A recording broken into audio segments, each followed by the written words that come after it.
Welcome to the Build Your Brave Career podcast, where we flip the script on the tired stereotype that women in and around the tech industry have to be stressed out, overworked, and underpaid. I'm Nicole Trick Steinbach, the International Bravery Coach and your host. Forget what you've been taught. Bravery is not a personality trait available only to the brash. Bravery is a skill, and you already have it. Which is great because building the skill of bravery is the most powerful way to creating the career and life you really want. As you build your brave, you will stress less, work less, and then earn more. This podcast will help you do just that. Let's dive in.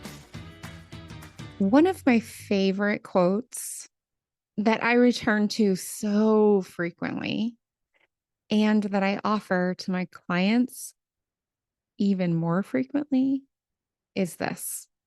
Before you diagnose yourself with depression or low self-esteem, first make sure that you are not, in fact, just surrounded by assholes. And that is currently attributed to William Gibson, not Freud, William Gibson. And the reason I return to this over and over and over again is in part because of my lived experience. So, as a woman who chose to be an immigrant to Germany for 13 years and build a career in a male-dominated industry, I have been surrounded most of the time by people who had experiences and knowledge and connections and insights that I just didn't have. In addition to that, as someone who grew up in an unprivileged situation financially, who went to public schools, many different public schools, who graduated from a second-rate university in the United States, whose vacations were either camping or visiting family, and has a stutter, I frequently hid who I was. So in some cases, when I was convinced that I was the problem, I was indeed surrounded by assholes. But other times, I thought I was the problem. I was just surrounded by people who were different than me. And I was deciding that I was the problem, not them. And the same is true for my clients. Sometimes my clients come to me, also women in male-dominated spaces, women who want a transition, women who want to stress less. And they have decided that they are the problem. And when we dive into it, when we dive into the clarity, when we dive into the decisions being made, the meetings being met or not met, when my clients use explicitly or implicitly the accountability triangle, which is on my website, and it helps you identify how you are overworking, why, and what to do about it, we realize, yes, my client, myself, and you listening to this, you have work to do. There are areas that you can improve. And yes, you, me, my client are frequently, not actually, the problem. One of my clients came to me and truly believed she was underskilled and underperforming. Yet when we dove into the situation, when we explored the emails she was getting, the directions that she was getting, the feedback that she was getting, as well as the very prestigious opportunities she was receiving outside of her management line, we realized actually she was being targeted because of her values and her gender. There was no other way to see it. Did she have areas to grow? Yes. Was she the problem? No. In that case, was she indeed surrounded by assholes? I would argue yes, at least in their professional capacities. Another client, when we first began working together, she was so stressed and she blamed herself all the time. It's my fault my team isn't producing, performing. It's my fault that we lost deal after deal after deal. It's my fault that the strategy, the corporate strategy into the local sales deals process is broken. I am the problem. Those were words that she said to me in our first initial conversation. And they're heartbreaking words, especially when we, in the first few weeks of working together, dove into the process, the strategy, the quality, and the structure of the deals, as well as the type of, in quotation marks, support she was getting, and the backstabbing and political behavior of some of her team who were related to other people in the executive line. She wasn't the problem. The problem was the product quality, the marketing positioning, the heaviness of how deals were structured, and the failure of governance and success criteria, behavior models throughout the entire organization.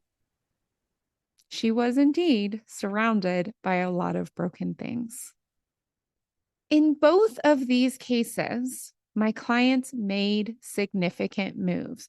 One of them moved inside of the major multinational company she was a part of into different management, into a different product line, and she began to flourish.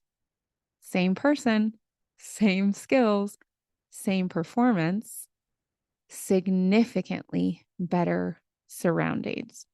And the other client left that company, actually took a really big risk and quit with nothing else in hand. It was that toxic.